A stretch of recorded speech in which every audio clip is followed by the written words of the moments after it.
मरकुस अध्याय 7। कनानी स्त्री का विश्वास और यीशु का शिक्षा और चमत्कार।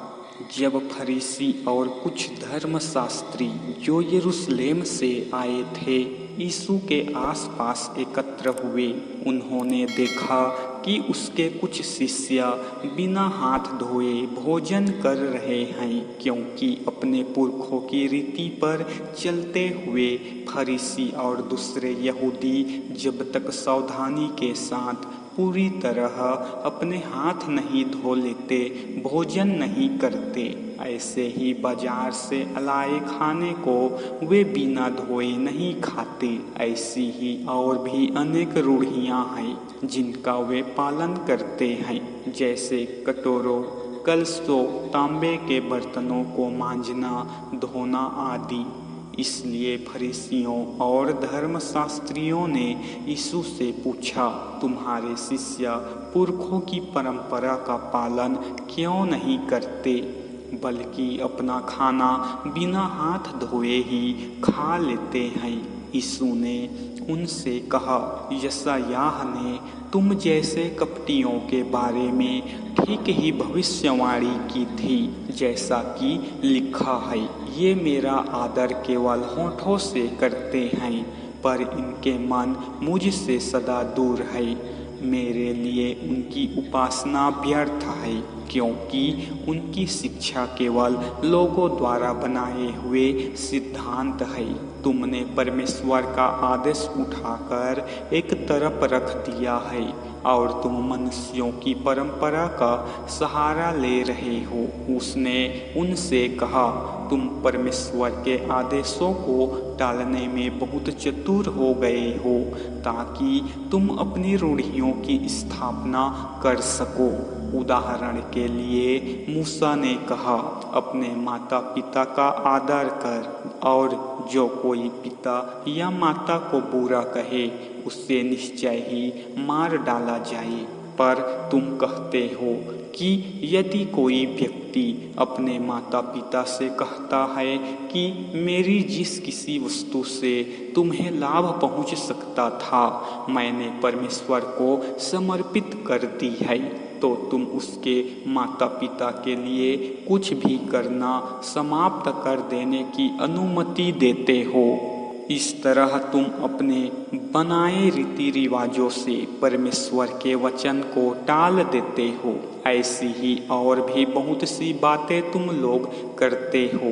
यीशु ने भीड़ को फिर अपने पास बुलाया और कहा, हर कोई मेरी बात सुने और समझे। ऐसी कोई वस्तु नहीं है जो बाहर से मनुष्य के भीतर जाकर उसे अशुद्ध करे, बल्कि जो वस्तुएं मनुष्य के भीतर से निकलती है वे ही उसे अशुद्ध कर सकती है। फिर जब भीड़ को छोड़कर वह घर के भीतर गया तो उसके शिष्यों ने उससे इस दृष्टांत के बारे में पूछा। तब उसने उनसे कहा, क्या तुम भी कुछ नहीं समझे? क्या तुम नहीं देखते कि कोई भी वस्तु जो किसी व्यक्ति में बाहर से भीतर जाती है वह उसे दूषित नहीं कर सकती, क्योंकि वह उसके हृदय में नहीं पेट में जाती है और फिर पखाने से होकर बाहर निकल जाती है। ऐसा कहकर उसने खाने की सभी वस्तुओं को शुद्ध कहा। फिर उसने कहा, मनुष्य के भीतर से जो निकलता है वही उसे अशुद्ध बनाता है, क्योंकि मनुष्य के हृदय के भीतर से ही बुरे विचार और अनैतिक कार्य, चोरी, हत्या, व्यभिचार, लालच, दुष्टता, छल कपट, अभद्रता, ईर्ष्या, चुगलखोरी, अहंकार और मूर्खता बाहर आते हैं। ये सब बुरी बातें भीतर से आती है और व्यक्ति को अशुद्ध बना देती है। फिर यीशु ने वह स्थान छोड़ दिया और सूर के आसपास के प्रदेश को चल पड़ा। वह वहाँ एक घर में गया। वह नहीं चाहता था कि किसी को भी उसके आने का पता चले, किंतु वह अपनी उपस्थिति को छुपा नहीं सका। वास्तव में एक स्त्री जिसकी लड़की में दुष्टात्मा का निवास था, यीशु के बारे में सुनकर तत्काल उसके पास आई और उसके पैरों में गिर पड़ी। यह स्त्री यूनानी थी और सीरिया के फिनिकी में पैदा हुई थी। उसने अपनी बेटी में से दुष्टात्मा को निकालने के लिए यीशु से प्रार्थना की। यीशु ने उससे कहा, पहले बच्चों को तृप्त हो लेने दे, क्योंकि बच्चों की रोटी लेकर उसे कुत्तों के आगे फेंक देना ठीक नहीं है। स्त्री ने उससे उत्तर में कहा, प्रभु, कुत्ते भी तो मेज के नीचे बच्चों के खाते समय गिरे चूर चार को खा लेते हैं। फिर यीशु ने उससे कहा, इस उत्तर के कारण तू चैन से अपने घर जा सकती है। दुष्टात्मा तेरी बेटी को छोड़ बाहर जा चुकी है। सो वह घर चल दी और अपनी बच्ची को खाट पर सोते पाया। तब तक दुष्टात्मा उससे निकल चुकी थी।